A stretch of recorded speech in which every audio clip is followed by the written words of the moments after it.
자, 우리 하나님 말씀 보시겠습니다. 우리 마태복음 2장 1절부터 우리 12절까지 말씀입니다. 자, 우리 한 절 한 절씩 교도하겠습니다. 헤롯 왕 때에 예수께서 유대 베들레헴에서 나심에 동방으로부터 박사들이 예루살렘에 이르러 말하되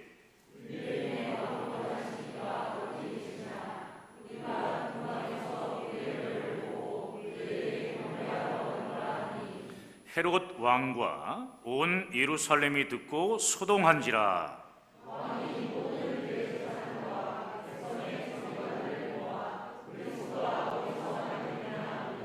이르되 유대 베들레헴이오니 이는 선지자로 이렇게 기록된 바 또 유대 땅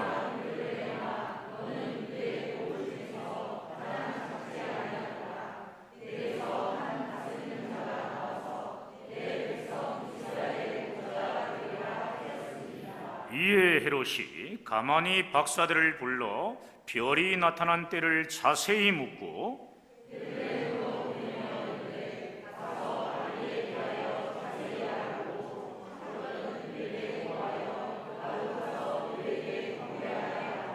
박사들이 왕의 말을 듣고 갈새 동방에서 보던 그 별이 문득 앞서 인도하여 가다가 악이 있는 곳 위에 머물러 서 있는지라. 집에 들어가 아기와 그의 어머니 마리아가 함께 있는 것을 보고 엎드려 아기께 경배하고 보배합을 열어 황금과 유향과 모략을 예물로 드리니라. 그들은 꿈에 헤롯에게로 돌아가지 말라 지시하심을 받아 다른 길로 고국에 돌아가니라. 아멘. 우리 서로 앞뒤 좌우로 교제합시다. 잘 되고 있습니다. 행복합니다. 기도하면 더 잘 됩니다. 따라합시다. 기도하면 더 잘 됩니다. 그렇습니다.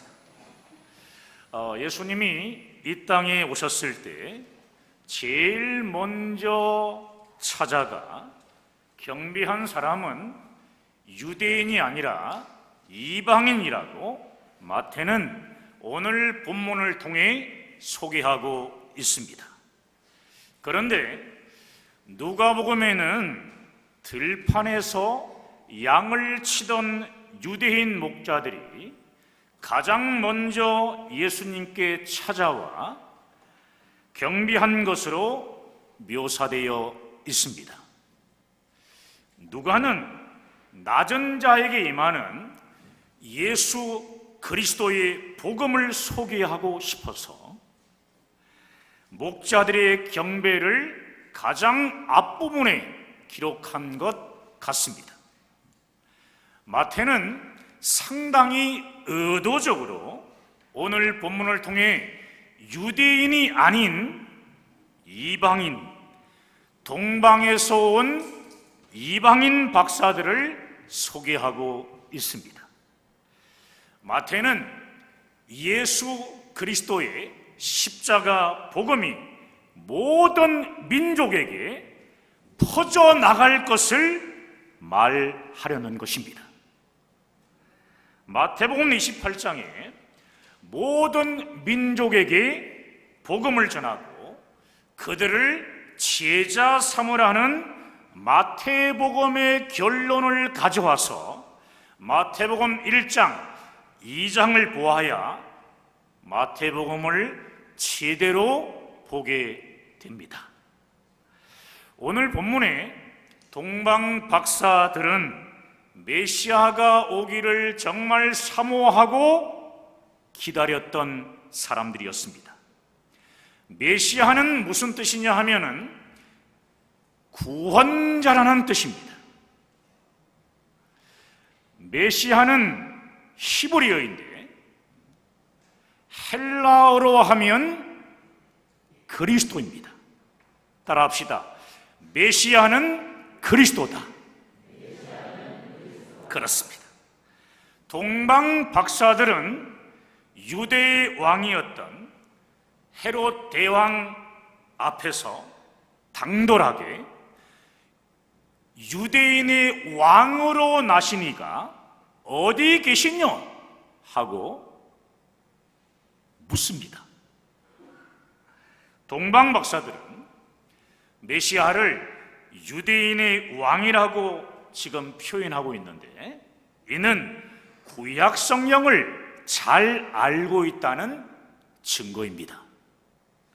예레미야 23장 5절과 스가랴 9장 9절에 오실 메시아를 소개하고 있는데요, 특히 왕으로 소개하고 있는데, 자, 스가랴 9장 9절 말씀을 읽겠습니다. 시온에 따라 크게 기뻐할지어다. 예루살렘에 따라 즐거이 부를지어다. 보라, 내 왕이 내게 임하시나니 그는 공의로우시며 구원을 베푸시며 겸손하여서 나귀를 타시나니 나귀의 작은 것 곧 나귀 새끼니라. 아멘. 유대인의 왕, 이 한마디만 보더라도 동방 박사들은 구약 성경을 잘 알고 있었고 또 깊이 연구한 자들이라는 것을 알 수 있습니다. 동방 박사들은 특별히 메시아의 오심에 대한 말씀을 연구하던 사람들이었고, 연구만 한 것이 아니라 메시아에 대한 말씀을 온전히 믿은 사람들이었습니다. 그래서 장차 오실 메시아를 온 마음을 다해 기다렸던 사람들이었습니다. 구약성경 민수기 24장 17절에 한 별이 야곱에게서 나오리라, 야곱에게서 나오니라라고 하는 이 말씀대로 메시아의 징조로 나타난 별을 보고 목숨 걸고 그 먼 길을 달려온 자들이었습니다. 오늘 본문 2절에도 그의 별을 보고 메시아에게 경배하러 왔다고 말하고 있습니다. 별을 따라 예루살렘까지 도착했는데, 예루살렘에 도착하니 왕궁이 보입니다. 밤에 다시 별이 나타날 때까지 기다려야 되는데 흥분도 되고 조급한 마음도 생겼습니다. 그래서 순간 잘못된 판단으로 유대인의 왕을 찾아왔으니 왕궁으로 가보자 하고 무작정 헤롯 왕궁으로 들어간 것입니다. 이 한 번의 잘못된 판단으로 나중에 엄청난 영아 대학살이 일어납니다. 헤롯이요, 2살 아래의 남자 아이들을 다 죽이는 처참한 영아 대학살을 자행한 것입니다. 하나님의 인도를 따라왔으면 끝까지 하나님의 인도를 기다려야 했습니다. 그런데 순간 사람의 인도를 구해보고자 한 것이 이토록 큰 실수를 범하고 만 것입니다. 동방 박사들의 방문으로 헤롯 궁은 큰 소동이 일어납니다. 지금 눈에 보이는 왕이 여기 계신데 유대인의 왕이 태어났다니 하며 대제사장과 서기관들을 불러 그리스도가 어디서 나겠느냐고 물어봅니다. 종교 지도자들은 유대인의 왕이 그리스도라면 베들레헴이라고 미가 5장 2절에 나오는 예언의 말씀을 전합니다. 동방 박사들은 이때 아차 싶었을 것입니다. 그토록 메시아를 연구하던 사람들이었는데 이 정도를 몰랐을 리 없습니다. 유대의 왕궁이 눈에 보이자 조급한 마음에 그만 실수를 하고 만 것입니다. 아마도 동방 박사들은 다른 한 가지 사실에도 크게 놀랐을 것입니다. 자신들은 이방인인데도 구약에서 예언한 메시아 탄생에 대해서 정말 깊은 관심을 가지고 이렇게 기다리고 갈망하다가 별을 보고 모든 것을 버리고 달려왔는데 정작 유대의 지도자들은 메시아 탄생을 알리는 별이 나타나는데도 아무런 관심이 없었다는 것에 놀랐을 것입니다. 마태가 오늘 본문을 통해서 말하고자 하는 것이 바로 이것입니다. 구약 성경에서 예언한 메시아에 대한 말씀을 전해 듣고 연구하던 이방인 박사들은 예수가 메시아라는 사실에 생명을 걸었습니다. 그러나 유대인들은 어땠습니까? 오랜 세월 메시아를 기다려 왔지만 이 땅에 오신 메시아를 그들은 알아보지 못하고 무관심했습니다. 그러다가 결국 유대인들은 메시아이신 예수님을 십자가에 못 박아 죽였던 것입니다. 동방 박사들이 헤롯 왕궁에서 나와 베들레헴으로 가고 있을 때 오늘 구절을 보시면 메시아를 가르쳐 주던 그 별이 다시 인도하기 시작합니다. 사람에게 실망하고 사람의 도움을 포기하고 메시아 별이 나타난 하늘을 다시 바라보자 하나님이 도와주신 것입니다. 하나님이 다시 별을 통해 메시아에게로 인도하신 것입니다. 인도하던 별이 아기 예수가 있는 곳 위에 머물러 서자 동방 박사들이 기뻐합니다. 이때 동방 박사들이 기뻐하는 모습을 10절은 이렇게 기록하고 있습니다. 그들이 별을 보고 매우 크게 기뻐하고 기뻐하더라. 사랑하는 여러분은 이 땅에 우리의 구원자로 오신 예수님 때문에 매우 기뻐하고 또 기뻐하고 크게 기뻐하고 계십니까? 예수님을 나의 구주로 믿어 구원받은 구원의 기쁨과 감격이 여러분에게 있냐는 말씀입니다. 동방 박사들은 구원자이신 아기 예수님께 경배하기 위해 생명을 걸고 이곳까지 왔습니다. 가족도 남겨두고 하던 일도 접어두고 온갖 위험을 무릅쓰고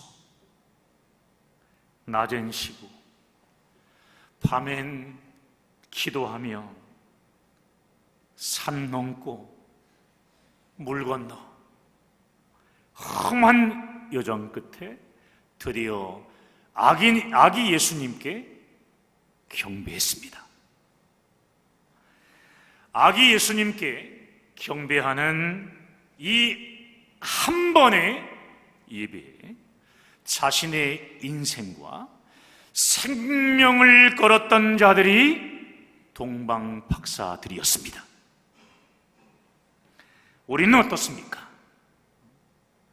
오늘 우리는 과연 어떤 예배를 드리고 있습니까? 구원자의 신 예수님을 만나는 이 예배에 여러분은 여러분의 인생과 생명을 걸고 있습니까? 오늘 본문은 동방 박사들이 경배를 기록하며 상당히 재미있는 기록을 남기고 있습니다. 11절, 오늘 본문은 11절 전반부를 보시면 성경을 봅니다. 집에 들어가 아기와 그의 어머니 마리아가 함께 있는 것을 보고 엎드려 아기께 경배하고 별이 멈춘 곳을 들어가 보니 아기와 그의 어머니 마리아가 함께 있는 것을 보았습니다. 그러나 경배는 두 분께가 아니에요. 아기 예수께만 경배했다라고 하는 분명한 사실을 여러분 기억하셔야 합니다. 구원자 예수님이 이 땅에 오셨음을 기뻐하는 성탄절에 마리아는 결코 경배의 대상이 아니라는 사실입니다. 마리아는 참 훌륭한 신앙인이며 우리 모두가 본받아야 할 믿음의 여인입니다. 그러나 경배의 대상인 메시아가 결코 아니라는 것입니다. 마리아는 경배의 대상이 아니기 때문에 기도의 대상도 아니고 예배의 대상도 아니라는 것을 성경은 아주 확실하게 보여주고 있습니다. 그러므로 캐톨릭에서 마리아를 성모 마리아로 추대하며 성모 마리아에게 기도하고 예배하는 것은 아주 잘못된 우상 숭배인 것입니다. 잊지 마십시오. 예수 그리스도가 아닌 그 무엇도 결코 경배의 대상이 될 수 없습니다. 아멘이십니까? 그렇습니다. 11절 후반부를 볼까요? 11절 아기께 경배하고 보배합을 열어 황금과 유향과 모략을 예물로 드리니라 이렇게 말씀합니다. 이 예물들을 보면 동방 박사들은 구약 성경에 나타난 메시아 신앙이 분명하던 위대한 학자들이 분명한 거죠. 동방 박사들이 준비한 예물의 성격의 의미가 대단히 성경적이라는 사실이에요. 동방 박사들은 바벨론과 페르시아, 그때 포로였던 유대인으로부터 구약 성경에 기록된 메시아에 대한 말씀을 그들은 듣고 구약 성경의 메시아 예언을 깊이 연구했을 뿐 아니라 믿음으로 받아들인 자였다는 것이 분명합니다. 구약 성경을 통해 메시아가 어떤 분인가에 대한 깊은 연구와 믿음이 없이는 황금과 유향과 몰약을 예물로 가지고 갈 수 없기 때문입니다. 황금은 무슨 의미냐 하면 왕을 상징하는 예물입니다. 왕을 상징하는 예물이에요. 동방 박사들이 아기 예수께 황금을 드렸다는 것은 예수님 당신은 만왕의 왕이십니다라는 신앙 고백입니다. 유향은 뭐냐 하면 성전에서 하나님께 올라가는 향을 의미합니다. 그러므로 유향은 우리의 예배를 받으시는 예수님, 당신은 하나님이십니다 라는 신앙 고백이에요. 몰약은 뭐냐 하면 장례를 치를 때 방부제 겸 향기로 쓰는 것입니다. 그러므로 몰약은 예수 그리스도의 십자가의 죽음을 상징하는 것입니다. 십자가의 죽음으로 우리의 모든 죄를 담당하실 예수님은 우리의 구원자시라는 놀라운 신앙 고백입니다. 사랑하는 여러분, 여러분은 하나님께 예배할 때 어떤 자세, 어떤 의미를 가지고 하나님께 예물을 드리고 있습니까? 동방박사 같은 신앙 고백이 여러분의 예물 안에 들어가 있습니까? 동방박사들이 아기 예수께 예물을 드린 것과 같은 아름다운 예물은 마리아가 향유 옥합을 깨고 예수님의 죽음을 준비한 헌신입니다. 잊지 말고 여러분 기억하십시오. 우리가 이 땅에서 드릴 수 있는 헌신 가운데 최고의 헌신이 있습니다. 그것이 뭐냐 하면 우리를 죄에서 구원하시기 위해 십자가에서 피 흘려 죽으신 예수님을 위한 헌신입니다. 아멘입니까? 말씀을 마치며 우리가 잊지 말아야 할 두 가지 질문을 여러분의 심령에 새기시길 바랍니다.